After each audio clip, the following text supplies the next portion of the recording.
Hey guys. So a couple of things I want to talk about today. The main thing being our testimonies. I will probably talk about that every single time I record something. Because your testimony is your stepping stone. And it shows others how far God has brought you.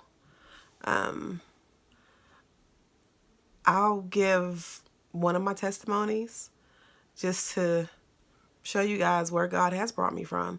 And also, kind of like when we pray, sometimes you got to be specific in your prayer, you know? But probably maybe in 2006, I had been dating this guy for about a year. And he was very abusive. And as I had mentioned before, I allowed my children to see me in abusive relationships before. But this one was different. It was different. Like, this man actually scared me. Like, I was in fear of my life. And, he told me that, that he would kill me and my kids and my family if I ever left him. And that probably made me stay a little longer to deal with that situation. But I can remember, like, literally having ring prints in the back of my head from being hit and beat in my head so much. And normally, most people that know me, they know that, I'm a fighter.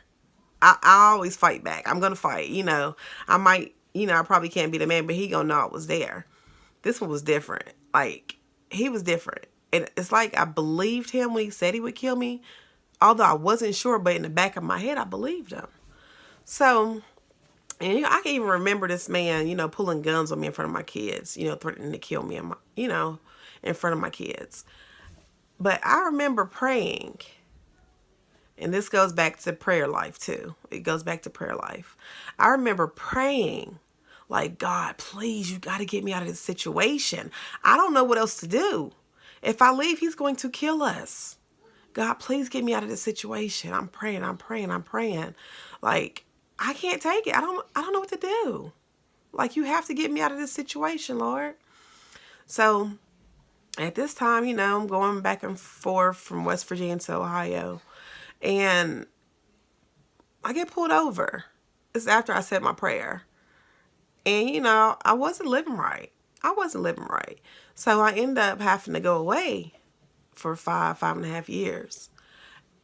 But the main story in that, and that's another story in itself. But when I said my prayer, like, God, you got to get me out of this. You got to protect me. Keep me safe. Get me away from this man. He heard my cries were getting more desperate and more desperate each time I prayed. And he got me out of that situation. I wasn't happy that I had to go away for that long, away from my kids and my family. But I said that prayer, and he rescued me. Because I'm pretty sure that I would probably be dead by now if I hadn't been arrested that day after saying that prayer. The same day, like the very next minute. And I'm like, God, please, you got to get me away from this man. And I hear them sirens. Behind me. And I'm like, I wasn't thinking that, my prayers are being answered that fast. But he has the ability to answer our prayers. He might not come when we call, but he always on time. Always. So, I had to go away. And during that time, I learned how to be humble.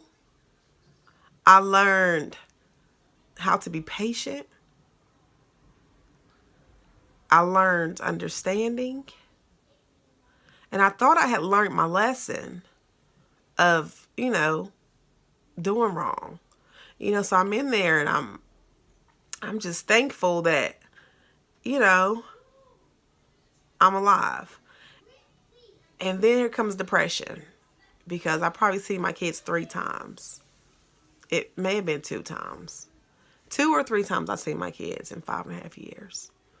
And that was very painful. That was very painful to me. And I imagine that it took a bigger toll on my children. But my thing is, we have to be specific in our prayer and know that he answers our prayers.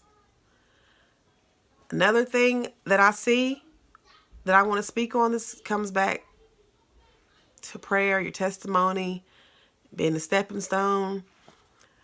Like, we have to reach out to these young girls. Like, it's not easy. It's not easy at all. Because I have done it myself. I've tried, talking to my children. And a lot of times they don't understand that you're not judging them.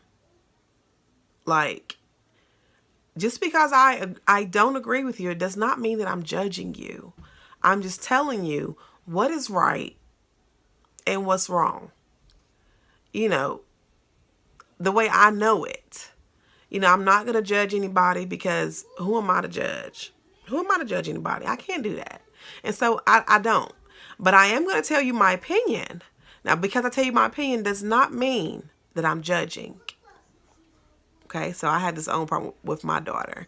Oh, Mom, you always judging. I'm not judging, babe. I'm giving my opinion.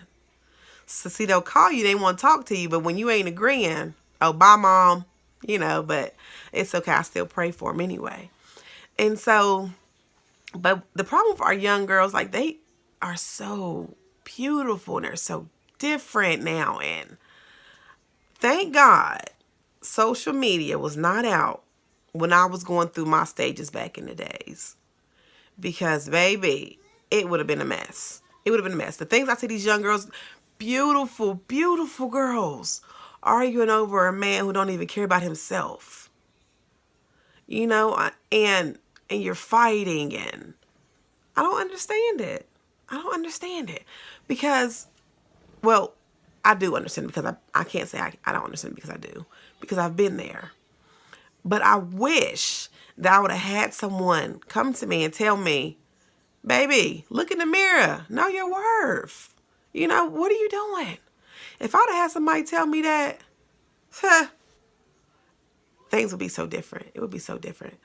But I think we need to come together and do something. I'm not really sure what we have to do, but we have to come together as a community in West Virginia and Beckley, whatever. And I'm trying to write things down. I'm trying to get things together, but I am going to come up with something. And then when I get my plans together, hopefully I will have some women who wouldn't mind helping me, because I don't want to see these young girls go through the things that I have went through, or some of us have went through. So I'm going to get it together. I don't know when. That's something else I'm praying about. Also, I kind of want to tell a dream I had. And I call myself taking little notes, but it never works out for me. So, last night I had this dream, and it was like, I was in my car. And all of a sudden, water came from out of nowhere. And my car was washed away. And I was like scared. So I woke up. I scared myself awake. But then as soon as I went back to sleep, I was right back in that same spot.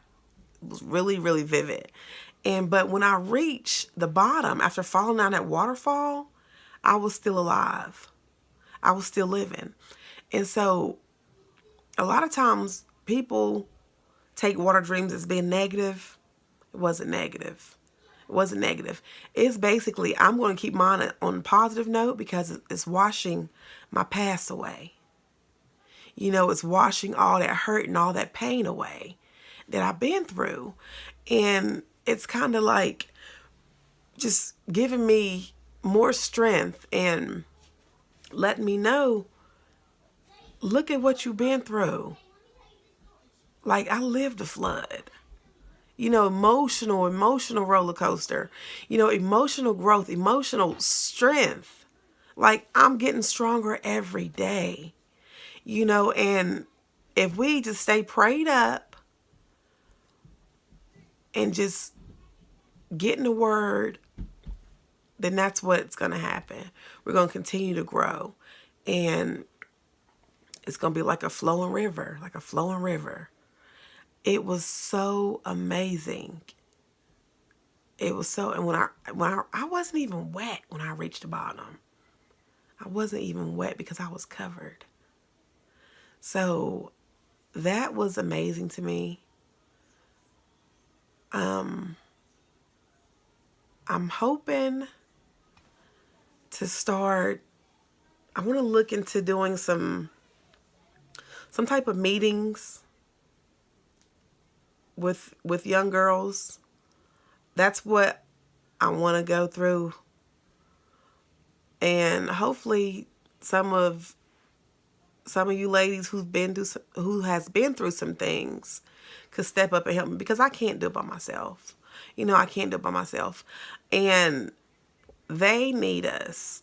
Like when we were growing up, we didn't have anybody to pull us in and like, look, we can't do this. You can't do that. By the time they get my age, the things they doing now, whew, I don't know how much longer we got. So, we just got to pray. We got to pray for our young girls, for our young men. We got to pray for them. Because the power of prayer is real. And you have to be specific in praying. You have to be specific. Another thing I want to discuss is basically how you can be in a situation and not really notice that you're in a dangerous situation, and not know that you really need to talk to someone. Like the more stuff you hold inside, the more damage you are doing to the inside of you. So, you have to be maybe a mentor to anybody. We have to mentor these young girls. We have to, even if they don't want to listen, if you could just drop a message in somebody's inbox, tell them they're beautiful, or tell them that you prayed for them today. Another thing that these kids do is, and not even just kids, like, we have adults who they just need somebody to talk to, or need somebody to check on them. And, a lot of them, you have people that's suicidal now. It's getting more and more common. It's getting more and more common, and that's just an attack of the enemy. We have to talk to these girls. Like, I call it the silent roar, because I'm praying for people who don't even know I'm praying for them. And that's my silent roar. And so when I can see on social media, everybody that's going through something, and I pray. I'll pray right then and there as I'm scrolling past it. I will lift them up in prayer right then and there. And, I always ask God, let them feel your presence, right? Let them feel your presence right now, Father God. It is just so many girls, so many guys that need our help. And we really need to come together and try to do something for our young girls and our young guys. It's not too much for them to do. And that's why a lot of our kids are getting in trouble. A lot of our kids are getting in trouble because they don't have anything else to do. And you have the YMCA. A lot of kids can't afford to go to the YMCA. We all need to get together, and we need to maybe form a nonprofit organization. We need to start raising funds to take these girls places, take these men places, these young men, these kids. We have to come together, and we have to do something. So if there's anybody who sees this, if you have any ideas, maybe we can get together and put our plans together, put some ideas together. We got to save our youth. Like, all of our kids can't afford to go to the YMCA to play basketball or to go swim. Everybody can't afford that. So we need to start raising money. You need to do a nonprofit organization to get these kids out the streets, and to get these younger girls who has already been through something, to mentor the little girls that's growing up. We have to give them a sense of responsibility. We don't have to judge them, because, we all have been through things, and we are not perfect. I will never claim to be perfect. I'm just striving to be the best that I can be. And I want to help others do the same. I want to help others do the same. So if there's anybody who wants to help, you know, you have ideas, we can do meetings, we can get together, we can talk. We got to do something. We can't wait. It's too many of us. It's too many of us here. Yeah, Beckley is little, but it's just too many of us here that to where we can't do nothing for our community without it costing an arm and a leg. I mean, something's got to give. Something's got to give. I'm not going to keep y'all long because I actually have to go cook dinner. But I thank y'all for listening to me. I love y'all. I'll be lifting everybody up in prayer. And again, if there's anybody who has any ideas or who wants to help, we can get together, get something going for these young girls, a mentor group, Bible study, anything you guys. I'm willing to do anything. Y'all have a good day.